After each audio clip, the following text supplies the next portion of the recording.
itu ya 40% lah, 60%-nya itu harus praktek, harus bisa teman-teman ya. Karena dunia nyata itu lebih lebih menantang daripada hanya sekedar teori. Nah, itu teman-teman ya. Dengan praktek kalian akan mengetahui bahwa oh seperti ini loh, ternyata kesulitannya, kendalanya seperti ini loh. Jadi kalau ini ada kendala seperti ini, kita harus begini. Kalian nanti akan lebih survive, lebih kuat gitu ya ketika kalian dihadapkan suatu tantangan yang benar-benar membutuhkan solusi ya, membutuhkan action atau tindakan, kalian akan lebih berpengalaman. Kemudian presentasi ya teman-teman itu penting sekali ya kalau kita ya, ingin terjun di dunia bisnis, kita benar-benar istilahnya harus pandai ya, pandai untuk presentasi ya atau mempromosikan produk kita dengan sering berlatih presentasi ya teman-teman nanti akan terbiasa untuk bicara di depan umum. Ada orang yang pinter ya, dia teori pinter gitu ya, namun ketika disuruh maju ke depan untuk presentasi tiba-tiba blank, ada seperti itu ya, tiba-tiba hilang semua apa yang mau diomongkan karena itu kurang latihan, tidak terbiasa untuk berbicara di depan umum itu ya teman-teman. Oke, ada yang disampaikan teman-teman terkait nanti rencana UAS? Ibu, boleh nanya Ibu, saya Ruby. Bu, nanti, halo? Halo ya, oke. Maaf, Kan? jadi kebiasaan halo. Bu, itu nanti kalau saya sudah melakukan penjualan, itu jadi satu kesatuan di proposal tersebut ya Bu, Iya, di belakang lampiran ya? Baik. dicantumkan di bab sebelum menutup. Nah, itu Oh, ya. baik, baik, baik. Paham Nih, Bu. yaitu tadi, misalnya teman-teman masih berproses, ternyata kok belum ada yang beli satupun Bu gitu. Ya nggak apa-apa, cantumkan saja kalian bahwa kalian tuh sudah berproses gitu. Karena saya menghargai proses daripada kalian tidak melakukan apa-apa. Daripada sebelum action sudah menyerah, Bu sulit Bu begini Bu, ya kamu sudah berusaha belum? Kalau sudah berusaha, bagaimana kamu mengetahui kalau itu sulit? Ya, berusaha dulu, nanti konsultasikan kendalanya di mana, gitu ya teman-teman. Ini maksudnya ini Kak Fadila nanti kalau mau uji coba, nah kita dikasih ya linknya Zoom meeting. Kak Fadila Nur ya kan mau di pelatihan ya, latihan bahasa Jepang ya. Ya siap Bu. Ya oke. Hari Sabtu gitu ya boleh ya Kak gitu coba ya. Kita juga ingin belajar bahasa Jepang nih ya. Oke, sudah banyak mahasiswanya, ada berapa nih? Mahasiswa sekitar ya 41. Oke, kita mulai kuliah. Tadi kata pembukanya lama banget. Kita mulai ya kuliah kita pada malam hari ini. Sebelumnya kita berdoa dulu ya kepada Allah Subhanahu wa taala, semoga ilmu yang kita peroleh pada hari ini bermanfaat gitu ya. Dan kuliah kita pada malam hari ini berjalan dengan lancar ya. Berdoa menurut agama dan kepercayaan masing-masing. Berdoa dimulai. Bismillahirrahmanirrahim.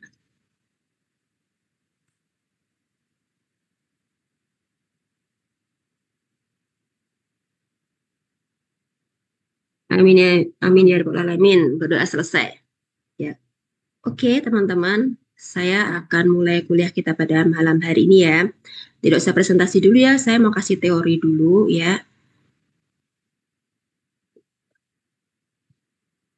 Atau kita habiskan teori aja ya. Nanti kalau selesai teori semua, baru nanti teman-teman misalnya sudah ada yang berproses nih ya, nggak sah nunggu UAS, nanti teman-teman presentasi aja boleh gitu ya. Jadi nanti pada saat UAS teman-teman udah presentasi, nanti nilai nilai sudah ada, sudah nanti tinggal saya masukkan saja gitu ya. Kalau ada kendala nanti diinfokan ya teman-teman kendalanya apa. Atau karena ini latihan teman-teman bisalah saling beli antara kelompok satu, yuk beli dong produkku gitu, saling beli boleh gitu ya, namanya ini buat latihan ya misalnya gitu ya, beli dong kelompokku. Misalnya kelompok satu beli dong gitu, kelompoknya kelompok dua produknya gitu, nggak apa-apa saling bantu, namanya kita lagi belajar kan teman-teman, lagi belajar untuk berbisnis. Siapa tahu nanti ya suatu saat nanti teman-teman jadi pandai, jadi pinter untuk bisnis kan gitu ya.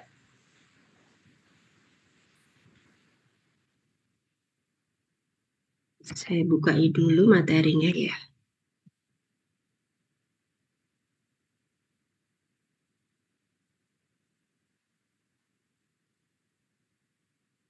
Semua mata kuliah tuh menarik ya teman-teman. Ya, semuanya bisa, insya Allah yang kita pelajari itu bermanfaat, insya Allah ya. Oke, hari ini kita belajar produk life cycle ya. Nih. Oke, ini seharusnya pertemuan yang keenam ya. Namun karena waktu, ya saya baru bisa menyampaikan. Karena terpotong kemarin ya, liburan Lebaran. Ya, ada libur, jadi baru saya sampaikan sekarang. Ini produk life cycle ya. Apa yang dimaksud produk life cycle gitu teman-teman? Apa sih produk life cycle ya teman-teman ya?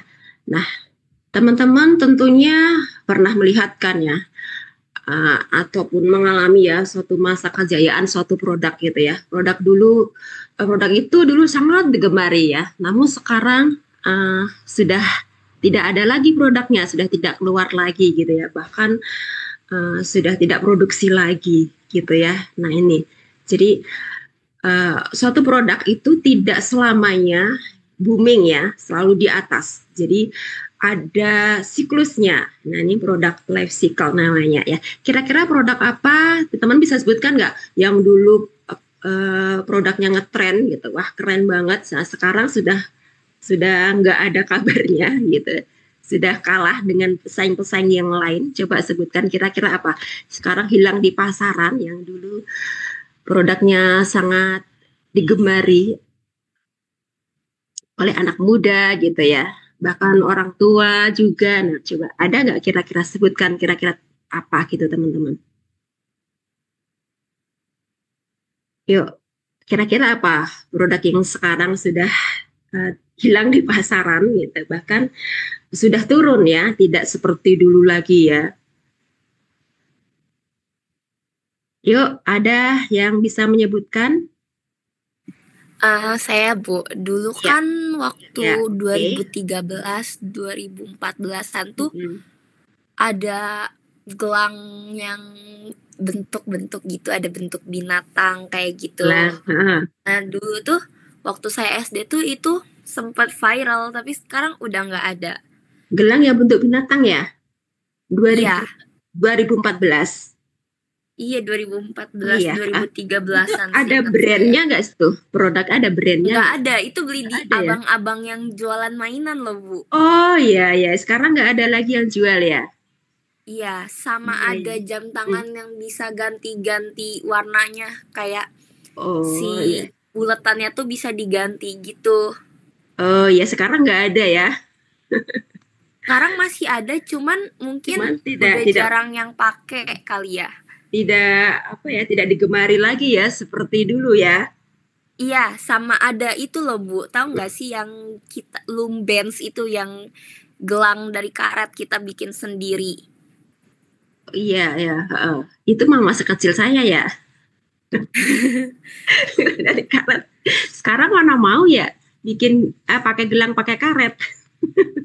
Iya, itu juga sekarang Iya udah iya. nggak rame lagi kan. Iya, iya, ya, ya betul. Jadi itulah produk life cycle. Jadi ada satu masa produk itu ya, produk itu booming nih, disenangi, digemari orang gitu. Tiba-tiba sekarang turun nggak ada, ya sudah tidak digemari lagi ya.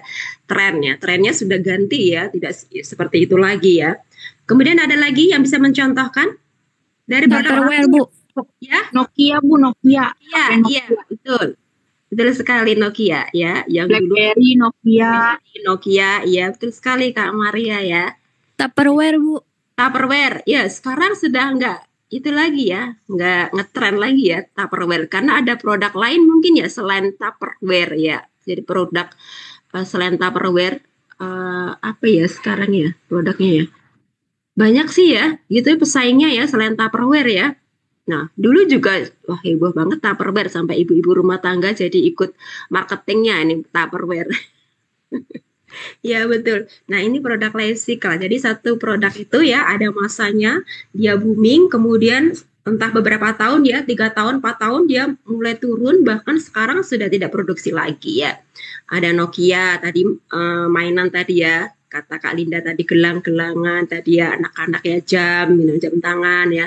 Selain itu juga produk itu batu akik ya, pernah ya booming itu batu akik sempat itu ya beberapa bulan, kemudian sekarang sudah tidak lagi. Kemudian tanaman, ya pernah nggak teman-teman tanaman yang booming? Ada Bu. Sampai ada orang yang tergila-gila nuker rumah dengan tanaman. Luar biasa. Coba sebutkan tanaman apa itu? Tanaman bunga cinta, terus janda bolong, terus apa tuh ya? Nah, itu pernah booming juga ya. Sekarang sudah enggak lagi ya. Nah, itu produk life cycle ya, teman-teman. Nah, apa sih definisinya tentang produk life cycle itu? Nah, ini. Oke, bisa minta tolong dibacakan Kak Linda. Iya, Bu. Ada mahasiswa anak saya Linda ya? Linda siapa ini lengkapnya? Linda Dwi, Bu. Linda Dwi. Oke, bisa minta tolong dibuka kameranya biar saya tahu. Tak kenal maka tak sayang ya. Yang mana ya Kak Linda? Bentar, Bu. Ya, oke. Nanti kalau ketemu di jalan atau pas ke kampus ya, mahasiswa saya yang mana ya? Gitu ya. Jadi saya tahu. Nah, itu Kak Linda. Masya Allah kan kelihatan cantiknya. Oke, bisa minta tolong dibacakan produk life cycle? Baik, Bu. Produk life cycle atau siklus hidup produk adalah sebuah konsep dalam manajemen pemasaran yang menggambarkan perjalanan sebuah produk dari tahap awal hingga akhir. Ya, oke. Nah, ini seperti yang jelaskan tadi ya. Jadi ini produk life cycle atau siklus hidup produk ya. Biasanya kalau kita baru membuat atau launching produk, itu tidak langsung terkenal ya teman-teman ya. Nah, itu biasanya berproses dulu ya. Kalau kita baru merintis usaha, biasanya ya pahit-pahit dulu gitu ya, bersusah-susah dulu ya. Bagaimana sih kalau kita caranya agar produk kita bisa terkenal gitu? Biasanya ya belum mendapatkan untung ya, ataupun laba seperti yang kita inginkan ya gitu ya. Kita tentunya harus mengeluarkan modal dulu, effort yang besar gitu ya untuk mempromosikan produk kita gitu ya. Perlu modal dulu ya. Untuk promosi, untuk memberikan diskon dan sebagainya agar produk tersebut dikenal oleh masyarakat dulu. Nah, dikenal dulu oleh masyarakat barulah. Nah, nanti mulai itu produk tersebut ya mencapai puncaknya gitu ya. Kalau sudah terkenal, ya masyarakat sudah mulai menyukai produk kita ya. Sampai di puncak dan mulai booming tuh ya produknya ya, mulai digemari oleh masyarakat, banyak pesanan ya gitu. Nah, namun sampai berapa lama sih atau produk tersebut itu bertahan gitu ya? Apakah sampai dalam hanya dalam waktu atau hitungan bulan atau tahun? Nah, itu tergantung dari kita ataupun pemilik usahanya yang bagaimana caranya agar produk tersebut bisa bertahan di titik puncak. Nah, ini nanti juga ada strateginya ya gitu. Jadi jangan cepat booming, cepat terkenal, kemudian cepat hilang. Nah, itu ada strateginya bagaimana caranya sih agar produk tersebut itu terus ada di puncak. Nah, itu ya teman-teman ya, jangan sampai cepat booming seperti itu ya. McDonald tuh ya waktu kerjasama dengan grup band siapa sih namanya itu? Grup band yang itu ya, yang sampai heboh, yang ungu tuh ya siapa namanya? Grup band apa sih? BTS, Bu, BTS. Ya BTS-nya itu ya. Itu kan sampai booming ya. Masya Allah, ngantri beli makanan aja yang ada bungkusnya gambar BTS sampai antri. Kalau saya emang nggak mau, ya Allah. Karena saya tahu ya ini strategi marketing ya gitu ya. Itu kan cepat booming, cuman berapa bulan itu. Habis itu enggak lagi ya kan. Sudah bosen ya, sudah mendapatkan bosen sampai tutupnya aja, gelasnya aja mau beli, ada yang jual mau beli. Kalau saya emang nggak mau, buat apa nanti, karena saya tahu ya tren itu hanya tren sementara saja, cepat booming nanti cepat hilang juga gitu, pada bosen. Nah gitu ya, karena kita tahu ya belajar ya ilmu marketing ya, ilmu ekonomi ya, strategi bisnis ya, tahu itu hanya strategi bisnis aja, memanfaatkan tren anak remaja yang lagi tren, paling itu sebentar booming nanti juga hilang gitu ya. Jadi kita jangan cepet-cepet jangan latah gitu ya, wah ada tren ini ikut beli ikut ngantri ya, ngapain gitu ya. Kalau tahu ini produk life cycle ya, nanti pada saat itu akan nggak zaman lagi, nggak tren lagi gitu. Kita nggak akan latah gitu ya, karena kalau kita sudah tahu ilmunya itu mas strategi aja gitu ya.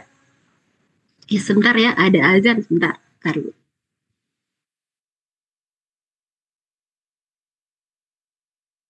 Oke, kita lanjut ya. Next.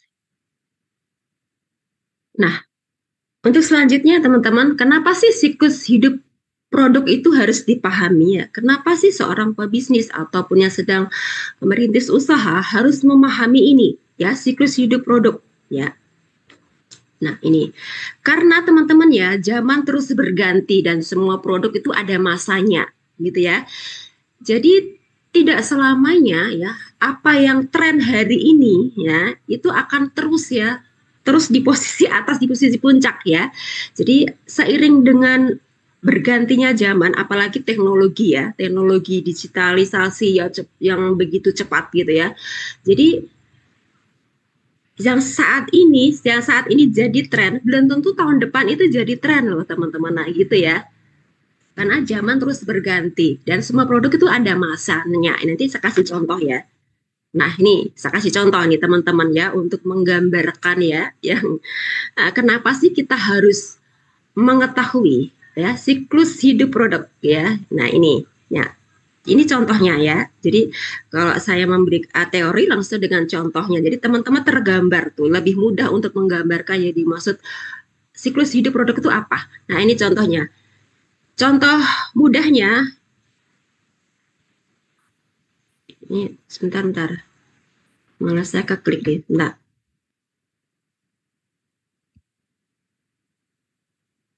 Nah, untuk contoh mudahnya ini teman-teman, bisnis wartel ya, tahun 90-an ya. Teman-teman masih ada nggak yang mengalami ini? Mungkin teman-teman waktu itu masih kecil kali ya.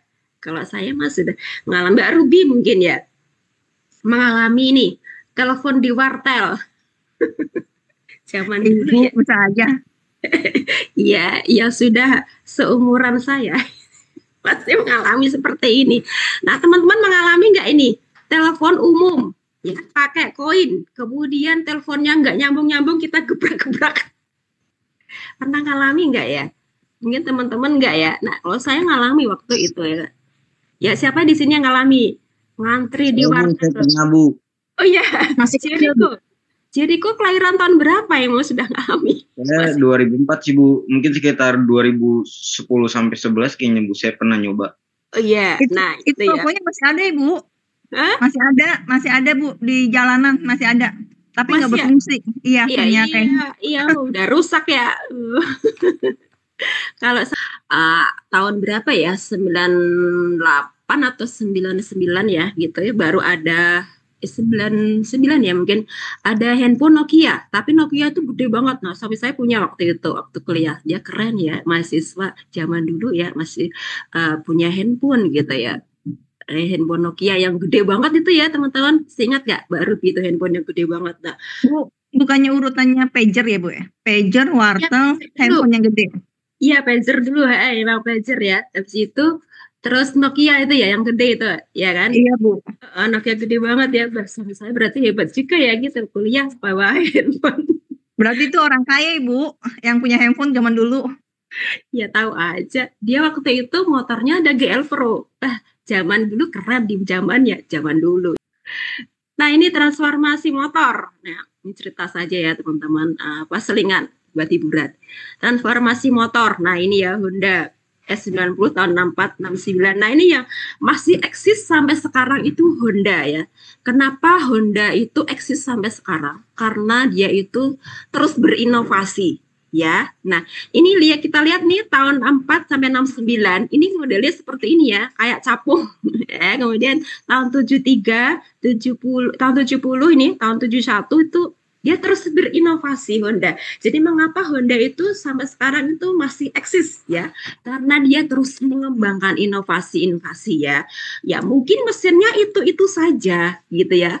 Namun dia kembangkan modelnya, desainnya. Nah itu jadi tetap digemari sampai sekarang. Nah itu Honda ya, yang slogannya yang irit. Nah ya BBM-nya emang irit ya Honda ya. Ya lumayan lah daripada Yamaha ya gitu ya. Nah ini nih motornya nih. Ini dulu motor suami saya. GL Pro, keren kan? Ini keren di zamannya gitu ya. Apalagi kalau boncengan sama saya, wah tambah keren gitu. Cerita masa muda, guys. Ya nggak apa-apa, anak muda ya. Nah ini motor keren di zamannya. Ini motor suami saya waktu itu, GL Pro. Zaman dulu, sekarang mah enggak, sudah enggak dijual. Nah ini ya, terus, nah dan sebagainya. Jadi kenapa Honda itu eksis? Karena dia terus berinovasi, mengembangkan kreativitasnya ya, desainnya. Nah itu jadi mengapa dia tetap bertahan sampai sekarang. Nah itu ya. Nah ini tren gaya rambut juga nih teman-teman ya, tren gaya rambut. Nah ini trennya ini ya, seperti ini ya. Tahun 1800-an seperti ini ya, mungkin gadis tercantik zaman dulu gitu ya.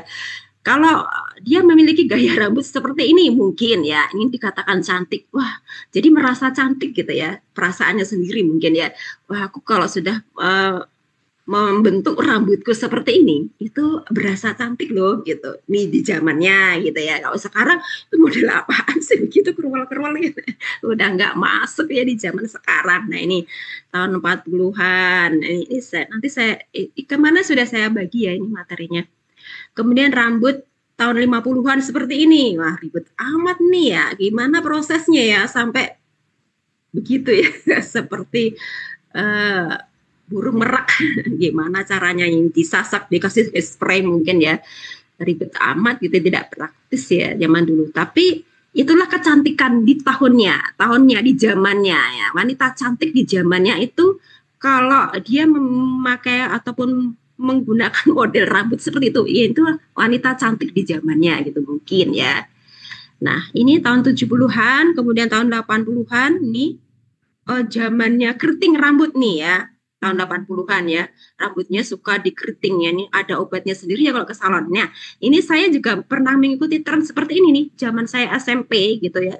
Kan saya belum pakai jilbab tuh, pakai jilbab saya setelah menikah ya gitu ya.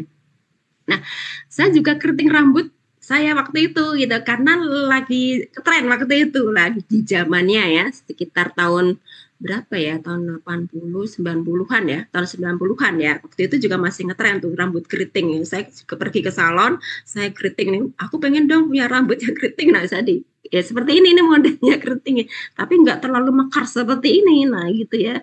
Gitu. Ya, mungkin di zamannya ya wanita cantik itu ya kalau rambutnya seperti itu modelnya gitu. Lagi tren di zaman itu ya. Ini tahun 2010 hingga sekarang seperti ini ya. Jadi tidak perlu dikeriting seperti itu, tidak perlu di model lain-lainnya, cuman sederhana seperti ini ya. Tinggal dibikin apa sih kayak begini nih ya teman-teman ya. Saya juga kurang paham ya. Bisa bergelombang sedikit-sedikit tapi gelombangnya nggak banyak. Nah ini seperti ini trennya sekarang. Nah ini untuk fashion juga ya teman-teman ya. Tren fashion ya tahun 40-an. Nah tahun 60-an tentu beda ya. 40-an, 60-an ya.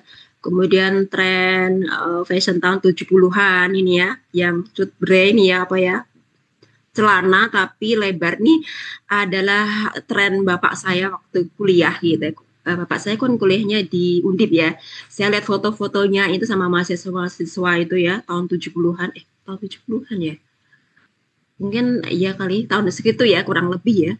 Nah, masih seperti ini modelnya ya, celananya ya gitu, masih ada fotonya gitu ya, lucu-lucu waktu itu, rambutnya gondrong gitu ya, rambut gondrong, pakai celana seperti ini. Nah itu ada fotonya ya. Kemudian tahun 90-an ya, makanya teman-teman kalau teman-teman ada sekarang nggak ada album ya gitu, bagaimana nanti maksudnya anak cucunya bisa ngelihat, oh ini loh eyangku waktu zaman muda. Ya, nyimpannya sekarang pakai itu ya, di mana ya? Kalau dulu kan dicetak ya, gitu. Sekarang enggak sih. Saya masukkan di laptop gitu ya, satu folder ya gitu. Jadi satu ketika nanti anak cucu bisa lihat, ini loh eyangmu. Kalau saya masukkan YouTube nih, ini loh eyangmu loh, nak gitu ya. Eyangmu dulu dosen, ini loh YouTube-nya kan ada jejak digitalnya gitu. Jadi nanti termotivasi ya, anak suci kita termotivasi ya untuk terus belajar. No, eyangnya aja bisa jadi dosen, masa kamu enggak gitu ya? Kamu harus bisa lebih pintar gitu. Kan saya ke anak-anak saya gini, mama ini kuliah S1, S2 gitu ya, kalian harus bisa loh minimal S2 seperti mama gitu. Kalau bisa kalian nanti S3 ya, ya. Jadi generasi penerus itu harus lebih baik dari generasi terdahulu agar negara ini maju gitu. Kalau generasi penerusnya itu lebih rendah pendidikannya dari generasi sebelumnya, nah bagaimana negara ini mau maju? Saya bilang gitu ke anak saya, oh ya mah kalau begitu aku harus kuliah minimal S1, S2 ya. Kayak mama, iya kalau bisa kamu lebih tinggi dari mama, kamu harus S3. Oh gitu, iya agar negara ini maju, generasi penerusnya harus lebih baik dari generasi sebelumnya gitu. Kalau generasi penerusnya itu lebih buruk atau tidak bagus ya, atau kurang bagus daripada generasi sebelumnya, bagaimana negara ini mau maju? Nah itu biar semangat gitu ya teman-teman, maksudnya gitu, biar semangat belajar. Nah oke, untuk berikutnya produk life cycle. Jam berapa nih? Saya senang banget kalau suruh ngajar ya. Nah, ini teman-teman ya, produk life cycle-nya ya. Kita lihat di sini gambarnya ya. Sampai kemana-mana saya ngobrolnya ya. Nggak apa ya, teman-teman. Anggap aja saya teman belajar, teman sendiri gitu, friend. Nggak apa-apa ya, santai. Produk life cycle ini ya, ada tahap pengenalan teman-teman ya. Nah, ini ya. Jadi suatu produk itu ya, ketika pertama kali dibuat ya, tentunya teman-teman itu perlu effort ya. Misalnya kemarin ada yang membuat apa tuh ya kemarin ya, mie burger ya. Nah gitu ya. Tentunya pada saat proses membuatnya ada uji coba ya gitu ya. Ada gagalnya gitu ya. Ini produknya kok seperti ini sih, kan kita uji coba dulu ya sebelum dipasarkan ya. Ini contohnya ya. Kok mie-nya seperti ini, rasanya kok kurang gitu, kurang gurih gitu ya, kurang crispy gitu. Terus teman-teman nyoba lagi sampai produk itu benar-benar siap ya untuk dipasarkan. Nah itu ya. Nah prosesnya ini, proses tahap pengenalan ini juga tidak mudah ya. Nah ini perlu effort ya, bagaimana kita untuk mengenalkan produk tersebut ya ke konsumen, bagaimana kita mempromosikannya. Tentunya ini jatuh bangun di sini ya, tahap pengenalan ini ya. Ini istilahnya ini sengsaranya, misalnya sengsara membawa nikmat tapi nanti ya. Jadi jatuh bangun di sini. Nah, kita jangan menyerah. Nah, di tahap ini kalau kita sekali gagal kemudian menyerah, bagaimana kita mau mencapai puncak? Nah, itu teman-teman harus perlu effort, perjuangan ya. Bagaimana produk ini nanti bisa berhasil ya. Masyarakat bisa menggambari produk tersebut ya. Mungkin dari tahap pengenalan ini kita tidak, istilahnya untung juga nggak banyak gitu. Istilahnya kembali modalnya sudah syukur di tahap ini ya. Tahap pengenalan ya teman-teman ya. Nah, namun perlahan-lahan tapi pasti jika kita konsisten memasarkan. Misalnya hari ini kita jual nih 10 dulu misalnya ya, 10 piece dulu gitu ya, atau 10 bungkus dulu gitu ya. Kita jual kok nggak laku, baru 8, nggak apa-apa ya. Kita besok lagi kita jual lagi. Jadi jangan menyerah gitu. Nah itu karena masih tahap awal, tahap pengenalan ya. Mungkin ada yang kita kasih sampel gitu ya. Kita kasih sampel, jadi tidak usah membeli. Mungkin biasanya kalau kita ke mall-mall kan atau ke supermarket kan ada yang memberikan sampel produk baru gitu ya, kecil-kecil kemasannya, potongannya kecil-kecil. Ibu ini produk baru gitu ya, produk baru kami gitu ya. Ini sampelnya Bu, biasanya kan dikasih gratis gitu ya, karena itu adalah tahap pengenalan ya. Nah setelah konsumennya nanti mencicipi misalnya produk baru coklat misalnya ya, produk baru merek A gitu, coklat gitu ya, kan konsumen belum kenal nih. Nah, ya datanglah ke pusat perbelanjaan ya, ke mall gitu, ataupun ke event-event memperkenalkan produknya. Nah, kita kasih sampel tuh gratis ya. Biasanya kalau sampel itu nggak bayar, kalau bayar ya nggak mau ya. Kita perkenalkan produk kita. Ini loh Bu produk kita mengeluarkan coklat ya, coklatnya rasanya mix begini-begini, nah gitu ya. Biasanya ada salesnya atau SPG-nya memperkenalkan ya, atau adem kita lah gitu ya. Setelah konsumen mencoba, kok enak nih ya coklatnya, brandnya apa? Brandnya ini Ibu. Kami juga ada stand-nya loh, kalau Ibu berkenan nanti ada bonus gitu misalnya ya. Rugi dulu bisa nggak apa-apa misalnya. Kalau awal kita nggak mungkin berharap ya berapa keuntungan besar ya, namanya baru pengenalan gitu ya, nggak apa-apa lah gitu ya, berkorban dulu ya demi nanti untuk kemajuan ataupun produk kita agar dikenal oleh konsumen gitu ya. Nanti kalau konsumennya sudah merasakan bahwa coklatnya itu benar-benar enak dan dia suka gitu, nanti akan membeli produk tersebut. Nah, kalau benar-benar kualitasnya bagus, nanti akan ada pembelian ulang ya. Kemudian juga kita gencarkan di promosi, kita kuatkan di promosi ya. Kalau bisa setiap hari ya, setiap hari kita tuh ngiklan gitu ya. Bayar iklan dulu ya, sewa biasanya berapa sih gitu ya per bulan iklannya. Kita biasanya berbayar, iklan berbayar gitu ya. Di Shopee, di Tokopedia, kemudian di TikTok atau di medsos-medsos lainnya kita gencarkan tiap hari, kita promosi, kita upload tiap hari. Jadi kita berusaha untuk konsumen ataupun masyarakat itu tiap hari mendengar produk kita, sehingga lama-lama mereka penasaran, itu coklat apaan sih, katanya enak gitu ya. Mungkin kita juga bisa endorse ya dengan artis ataupun YouTuber ya gitu ya. Jadi mereka akan memperkenalkan produk kita tersebut ya, jadi kan penasaran. Tiap hari kita dengar tuh apaan sih gitu, coba beli, ini katanya ada diskon. Nah gitu, setelah masyarakat mengenal produk kita ya, kemudian untuk selanjutnya sudah mulai diminati, sudah mulai digemari, selanjutnya adalah tahap pertumbuhan ya. Lama-lama akan tumbuh tuh, kita sudah mulai memasarkan ke beberapa outlet ataupun supermarket ataupun ke berbagai daerah gitu ya, memiliki distributor dan sebagainya. Ini pertumbuhan, mulai bertumbuh. Nah gitu ya. Nah, bagaimana produk itu terus bertumbuh, jangan sampai sebelum produk itu mencapai puncak itu sudah turun. Nah, pertama kita harus menjaga kualitas ya, jangan sampai produk itu kualitasnya turun ya. Kita menjaga kualitas dan trust, kepercayaan konsumen. Jangan sampai konsumen nanti tidak percaya lagi.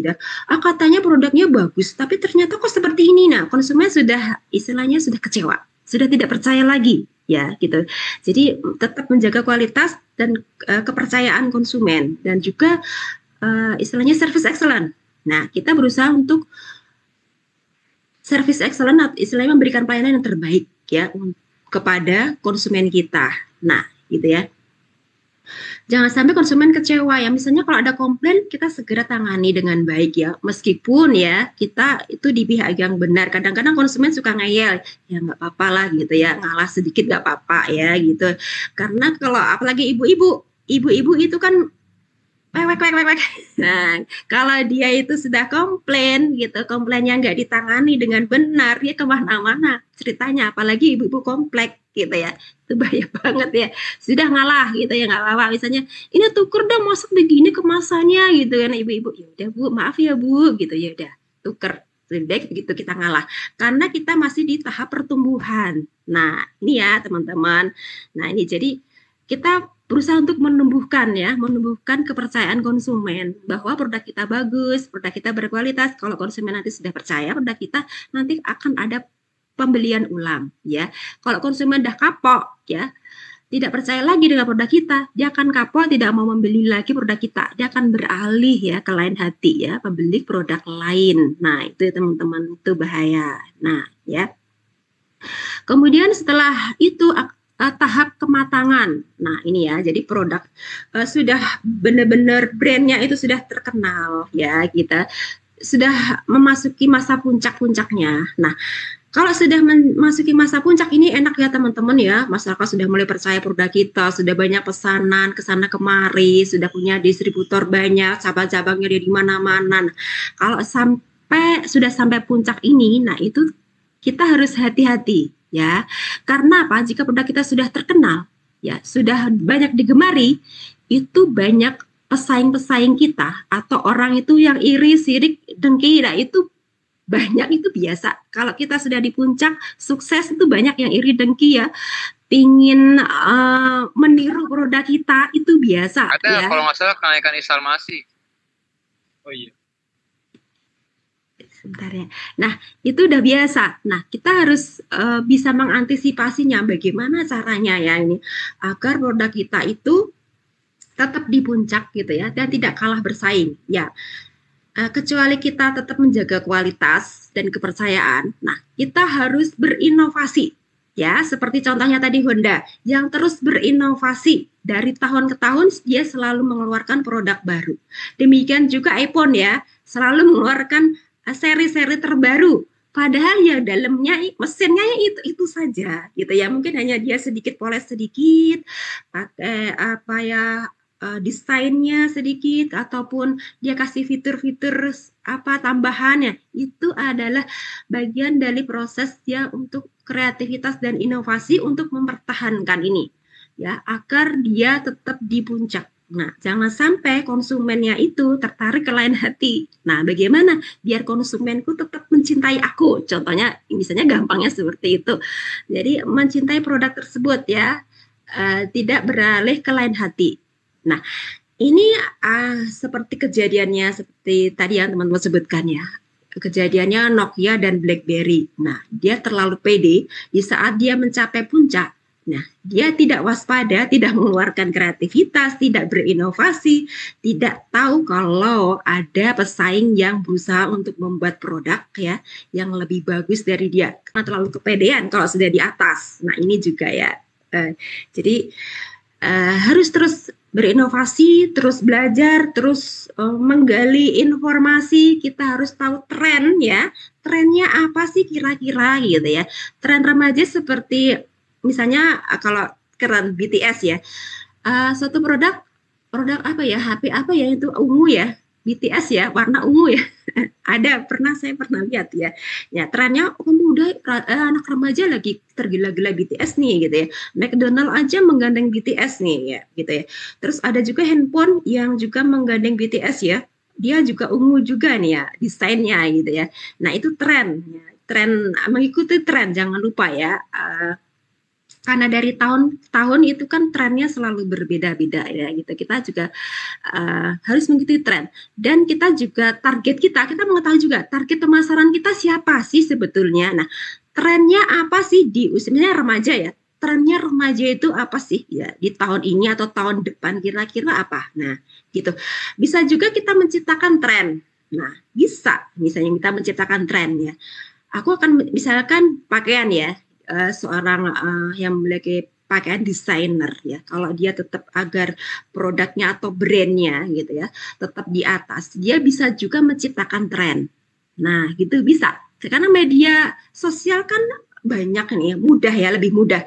Ciptakan aja tren, suruh seorang artis atau YouTuber yang terkenal memakai produk kita, desain kita ya, kemudian dia pakai itu di satu acara atau event, nah gitu, terus jadi karena itu tren ya, sering memakai produk tersebut, nah gitu, nanti lama-lama itu akan menjadi tren ya, karena ternyata yang memakai produk tersebut artis A, artis B, tidak hanya itu loh, bahkan orang-orang terkenal, bahkan pejabat memakai produk tersebut. Nah itu, jadi bisa kita menciptakan tren, tapi harus kuat promosinya. Nah, gitu ya, harus berani modal gitu ya. Kalau mau produk kita terus di atas dan terus terkenal, modalnya juga harus kuat. Nah, itu ya, seperti Bob Sadino katanya.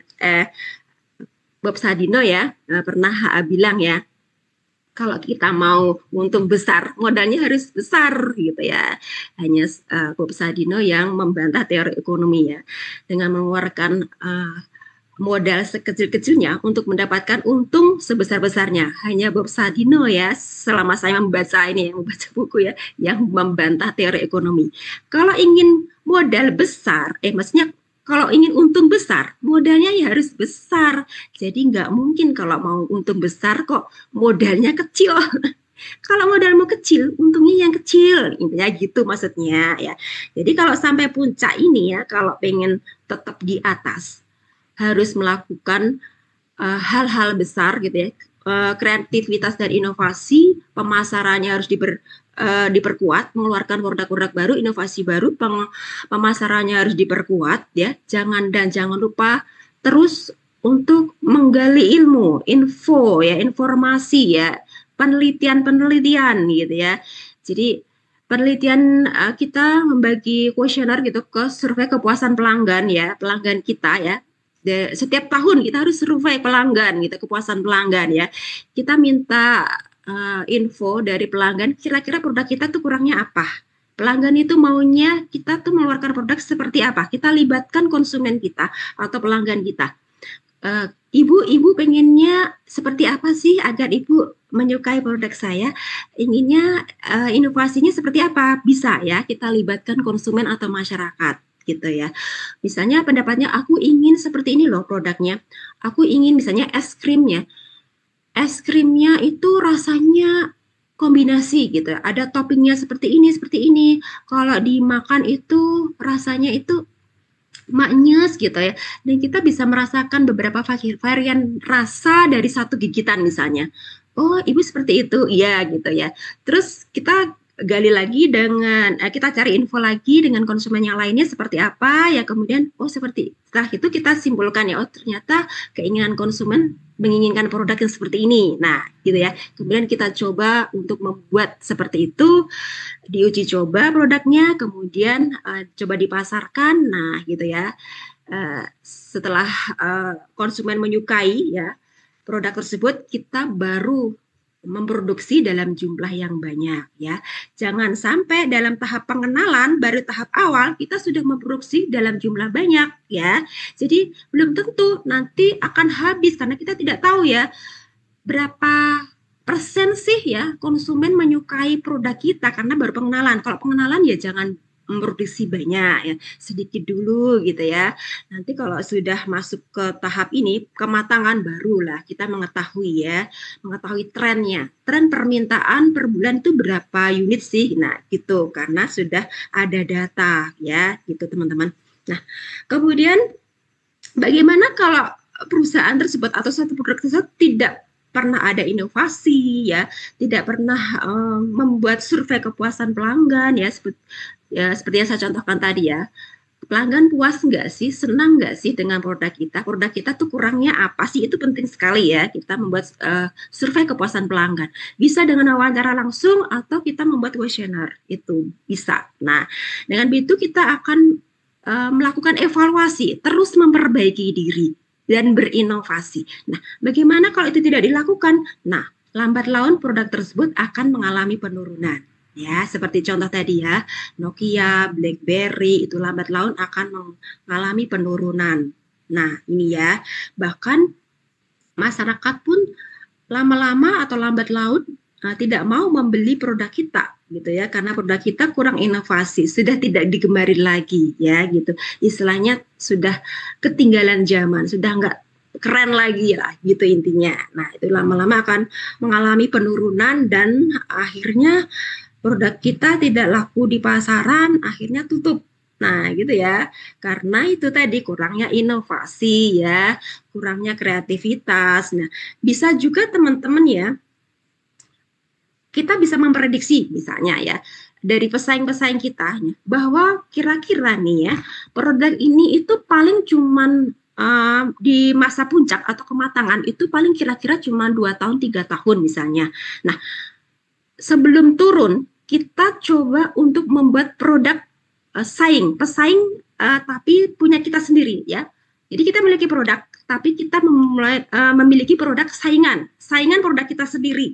Nah, itu untuk mengantisipasi jika produk A itu sudah tidak digemari masyarakat. Kita kan tahu trennya masyarakat itu cepat bosan gitu ya, ada ya. Kita sudah memiliki produk pesaing, produk lainnya. Sama misalnya contohnya mie ya.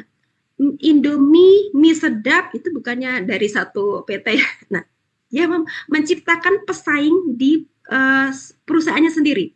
Pesaing ya. Itu untuk mengantisipasi jika masyarakat bosan Indomie ya. Masyarakat bosan Indomie, ternyata ada produk lain nih, mie sedap. Namanya orang kan ya, kadang-kadang suka bosan gitu ya. Ada mie sedap ya, varian rasa juga ya. Ya produknya sama-sama mie ya, tapi brandnya beda gitu ya, desainnya beda gitu ya. Jadi istilahnya ada seling-selingan lah, selang-seling gitu ya. Hari ini Indomie, nah minggu depan mie sedap gitu ya, dan seterusnya gitu. Intinya gitu, menciptakan pesaing produk kita sendiri ya. Nah itu bisa untuk mengantisipasi itu. Di saat masyarakat sudah bosan, mulai menurun, ada produk kita yang lain yang up, naik. Nah, gitu untuk menghindari agar kita tidak kolaps, tidak bangkrut. Nah, itu intinya. Jadi kalau produk ini sudah turun, kita santai, masih ada produk lain gitu yang di atas ya, mengalami masa kematangan gitu ya. Jadi tidak sampai gulung tikar gitu karena kita menciptakan pesaing di produk kita sendiri ya, sama-sama produknya cuman brandnya lain tapi masih tetap di perusahaan kita, masih satu PT gitu ya teman-teman. Nah gitu ya. Jadi ini adalah tahap produk life cycle ya, ada tahap pengenalan, pertumbuhan, kematangan, penurunan. Nah itu, oke. Sudah jam sekian, nanti kita lanjutkan minggu depan nggak apa-apa ya. Sudah jam 19.36 ya. Nanti teman-teman untuk berikutnya ini saya lanjutkan minggu depan saja ya teman-teman. Ini materinya sangat menarik, saya juga sangat suka sekali teman-teman. Oke, ada pertanyaan? Nanti kita lanjut minggu depan ya, biar lebih menarik, lebih asik. Oke, ada pertanyaan? Ada pertanyaan? Gimana teman-teman, menarik nggak materi-materi ini? Menarik, Bu. Ya, oke. Mudah-mudahan teman-teman nanti menjadi seorang pengusaha sukses yang pintar berbisnis ya, gitu teman-teman, saya doakan begitu. Ya. Ada pertanyaan nggak sebelum saya akhiri? Sudah jam 19.37. Maaf ya, terlalu bersemangat nih saya sampai lupa waktu. Nggak ada, Bu. Oke, kalau disuruh ngajar terus saya senang sampai jam 9. Kalau ada waktunya kan, karena terbatas waktu dan teman-teman di jam kedua ada materi kuliah, jadi saya akhiri kuliah kita pada malam hari ini. Ada Kak Naila, nanti absennya ya. Saya jadi. Oke, terima kasih. Ya, ada pertanyaan nggak? Cukup? Cukup, Bu. Ya, oke. Kalau cukup, ya oke. Ya, kalau sudah cukup, saya akhiri kuliah kita pada malam hari ini ya. Semoga apa yang saya sampaikan bermanfaat. Jika ada kekurangan, saya mohon maaf sebesar-besarnya. Oke, bila taufiq wal hidayah. Wassalamualaikum warahmatullahi wabarakatuh. Sampai jumpa minggu depan. Terima kasih. Selamat malam. Terima kasih Bu. Selamat malam. Ya, malam.